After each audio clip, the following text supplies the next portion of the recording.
Yes. Yes po. So, sa araw na ito, tayo ay magkasaya at magkakaroon ng ah, maayos na relasyon. Ano?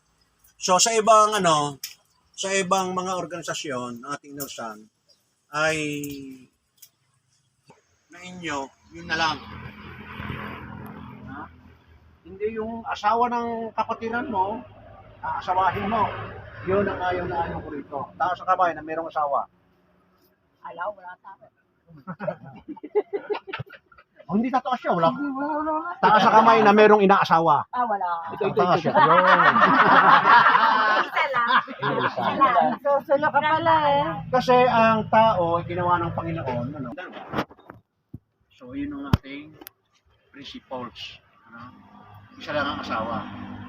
Kung ikaw ay magdadami ng asawa, ay hindi ka nababagay dito. Pumunta ka doon sa parking Mindanao, siguro ay pwede ka roon. Ano? So tayo ang tinataas natin dito yung relasyon natin sa Panginoon.